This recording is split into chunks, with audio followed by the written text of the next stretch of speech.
Hello friends, അപ്പോൾ ഞാനിന്നൊരു ചെറിയ cleaning ടിപ്പായിട്ട് വന്നിരിക്കുകയാണ് കേട്ടോ. അതിനായിട്ട് നമ്മുടെ ഡെയിലി ക്ലീൻ ചെയ്ത് കഴിഞ്ഞിട്ട് നമ്മുടെ പാത്രങ്ങളൊക്കെ വാഷ് ചെയ്ത് കഴിയുമ്പോൾ നമ്മുടെ കിച്ചൺ സിങ്കിൽ എപ്പോഴും ഒരു തരം സ്റ്റെയിൻ എപ്പോഴും ഉണ്ടാവും അല്ലേ.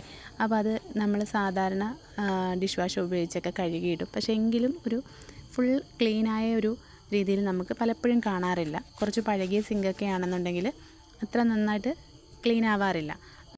ഇതിന് നിങ്ങൾക്ക് വളരെ യൂസ്ഫുൾ ആയിട്ടുള്ളൊരു എളുപ്പ വഴി ഞാൻ പറഞ്ഞു തരാം.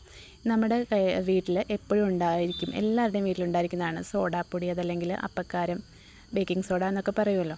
ഈ ഒരു പൊടി ഉണ്ടെങ്കിൽ നിങ്ങൾക്ക് വളരെ എളുപ്പം നിങ്ങളുടെ കിച്ചൺ സിങ്ക് ക്ലീൻ ആക്കി എടുക്കാം. അതിനായിട്ട് ഒരുപാടൊന്നും ക്വാണ്ടിറ്റി ആവശ്യമില്ല, വെറും ഒരു നുള്ള് സോഡാപ്പൊടിയുടെ ആവശ്യമുള്ളൂ കേട്ടോ. ഞാനിപ്പോൾ ഇടുന്നത് നിങ്ങൾക്ക് കാണാൻ പറ്റും. വളരെ കുറച്ച് ക്വാണ്ടിറ്റി ആയിരിക്കും ഞാൻ ഉപയോഗിക്കുന്നത്.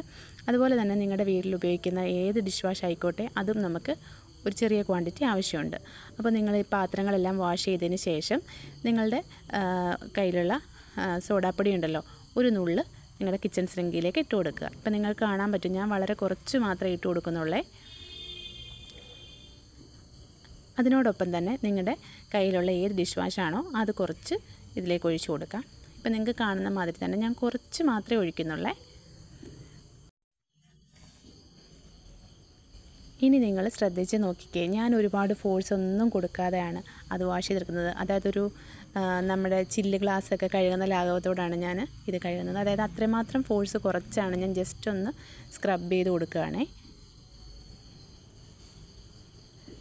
ഒരുപക്ഷെ നമ്മൾ ഡിഷ് വാഷ് മാത്രം ഒഴിച്ച് കഴുകിയാൽ കിട്ടുന്ന ഡബിൾ ഇഫക്റ്റാണ്. ഡബിളും ഒന്നും അല്ല കേട്ടോ, അത്രമാത്രം തിളക്കമായിരിക്കും നിങ്ങളുടെ സിങ്കിനുണ്ടാകുന്നത്. ഒരു തവണ നിങ്ങളൊന്ന് ട്രൈ ചെയ്ത് നോക്കുക.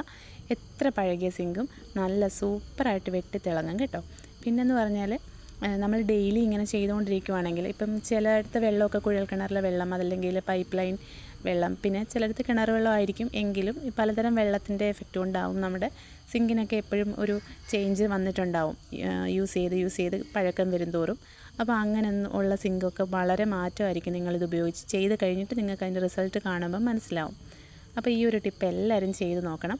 അപ്പം ഞാൻ നേരത്തെ ഹസ്ബൻഡ് ഗൾഫിൽ നിന്ന് കൊണ്ടുവന്ന ഒരു ജിഫ് എന്ന് പറയുന്ന ഒരു സൊല്യൂഷനാണ്. ജിഫ് എന്നാണോ അത് പ്രൊനൗൺസ് ചെയ്യുന്നതെന്നൊന്നും എനിക്കറിയത്തില്ല. JIF എന്നാണ് കേട്ടോ അതിൻ്റെ പേര്.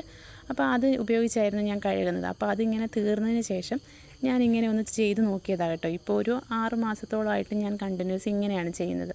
അപ്പോൾ നിങ്ങൾ തന്നെ നോക്കിയാൽ ഞാൻ ആ പൈപ്പിൻ്റെ മുകളിലുമൊക്കെ ഒന്ന് സ്ക്രബ് ചെയ്ത് കൊടുത്തായിരുന്നു. ഇപ്പം ഈ സിങ്ക് നന്നായിട്ട് വെട്ടി തിളങ്ങുന്നത് നിങ്ങൾക്ക് കാണാൻ പറ്റും. ഈ വീഡിയോ ഞാൻ രാത്രിയിലാണ് കേട്ടോ എടുത്തത്.